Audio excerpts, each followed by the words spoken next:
You weren't aware I'm currently sitting my GCSEs, and today I survived the 2 out of 15 English literature exam. Yay, well done me. It was a great success, I would say, except for the fact that poetry... Why did everyone compare My Last Duchess to Ozymandias? I did flipping checking out my history. It was the first one I thought of. I didn't even think of Ozymandias. I mean, I guess you could do the whole powers finite thing for that, but no, I went down the route of, the speaker, so the Duke in My Last Duchess, is the one who is in control of what people see and, learn and stuff about the Duchess, and in checking out my history, the speaker is the one affected by the control of the government and institutions and education system, and that was basically my whole essay. Was it the best essay I've written for poetry? No. Is it because it was an exposure on Storm on the Island? Probably. Those are the only 2 poems I can remember really, really well. However, touchwood, I'm never going to have to go near poetry again. Though I am mildly sad about the unseen poetry bit, because they were really nice poems, and I kind of like being given random poems as long as they're nice. So today in Minecraft, we are building a quiet nook kind of space. There's 3 benches, because if you recall in the last video, we built a stables. And I didn't think through the placement of it, because then I decided to terraform a large section, which is kind of not a convenient sized space or shape for a building. So we have to go with the generic route of we're going to plant trees again, because on this ams.a world, we don't approve of deforestation. Admittedly, there's no trees in some of the area, and deforestation's not good. Think of all the carbon dioxide that could get absorbed if we stopped cutting down trees. I don't even know why I'm talking about trees and carbon dioxide anymore, because I've already done paper 1 of geography, which was physical world stuff. Basically, volcanoes, hurricanes, earthquakes, depends what you want to call them, and make sure you spell it right. Rocks. That's basically a summary of that entire paper. It's pretty much just that. And it's nice that that's done, if I'm being completely honest. Oh, we're doing the bathroom thing again, which probably means it's about to cut my recording. Hang on a second. So, when I got out of the English literature exam, I'm in one of the small rooms, which means I usually get out before everyone else. Which is fun. You get to wander around the school while it's relatively quiet and get to your lesson, swiftly, and be one of the few people there, and your teacher generally doesn't make you do work until everyone else gets there. It's been fun. I mean, I don't have any more school lessons for who knows how long. Basically until September I don't have any more school lessons. It's great. I'm technically done, though. My last exam's the 16th of June, and that's 2 exams in a day. Yay.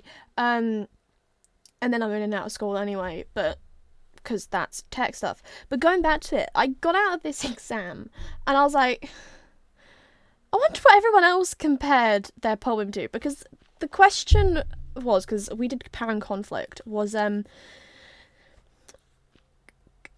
words. Oh god, what was it? It was to do with the effects of power in My Last Duchess and one other poem. Everyone did Ozymandias, which, according to my friends, is actually a good thing for me, because it means that mine will stand out if everyone's written about Ozymandias.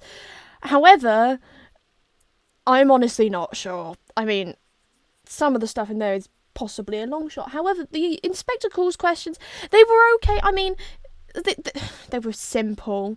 It was, how does Priestley present women's lives? I was like, there's 2 things I can talk about for this. I'm not going to worry about, my teacher said, spend 2 minutes writing down all your thoughts for both. And I was like, I have no thoughts for this one. We're just going to go straight into planning. The way I always write my essays is, I do the first bit of planning, I write my intro, and sometimes I will get to the point of I start writing my first paragraph, and then I get another idea, and it goes on my plan. Invariably, I will go off plan at some point. That happened with Romeo and Juliet. However, the answer was still cohesive. But the one I was doing was about the responses of the older and younger generations in Inspector Calls. And I mean, yeah, it's a fairly good question. Kind of wished it had been about, they'd had one about a character, because it's you're just giving 2 really vague questions. Come on.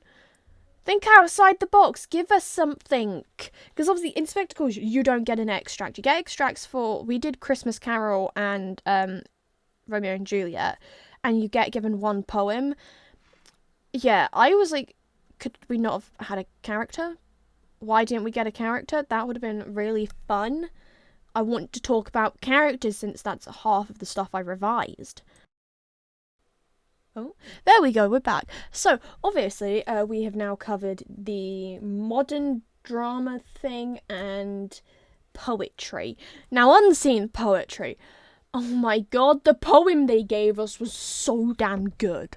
It was, Seamus Heaney's Scaffolding, and it was all about, like, how a relationship is built, and it was an extended metaphor, which was great because it gave me something to point out.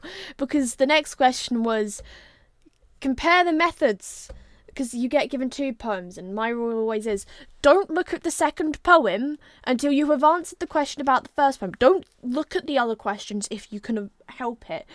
I mean, did I end up having to kind of flick to them to figure out how many marks the last 2 questions were? Because I've kind of forgotten that and needed to figure out my timings? Absolutely. Was I done 10 minutes earlier than I had anticipated? Yes. Is that mildly concerning? No. I got all the thoughts out of my brain, and to be fair, I probably brought that 10 minutes back on the fact that I planned some of my stuff really, really quickly. Disturbingly quickly for me. Believe me, we were going through our paper 2 for literature in our double English lesson yesterday, and it was like one that I was like, the questions had been pulled from different papers, and I'm going through it and I just can't think, probably because I was going, well, these aren't the questions we're going to get. Why should I care about these right now at this point if I don't know how to write the exam question structure correctly? I've seen this clip 3 times. I'm not going to actually know how to answer the question at this point. I will just go for it. Obviously, I do, because it's all my English teacher drilled into us. And I really hope to anyone who's watching this video who took their English literature GCSE today that you answered the correct questions. Because you're not meant to answer all of the questions. And, you know, maybe once my GCSEs are over, I will write a guide of things that I think everyone needs to know about taking their GCSEs. Because the number of people who said that they wrote about Macbeth and probably, Taming of the Shrew and Romeo and Juliet, you only answer one of them, and we did Romeo and Juliet at school. Why were you writing about Macbeth?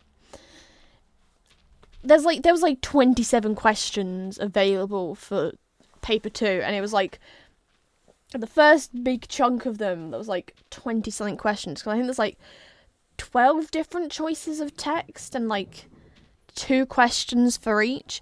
And it was like, oh, that's a lot. You only answer one of them. And you only answer the one for the poems you do. So in that case for me, that was Power and Conflict. And you answer both for unseen poetry. It kind of works the same with the other ones. But that's going to be it for today's video. Goodbye the internet. I hope if you're doing exams they're going well.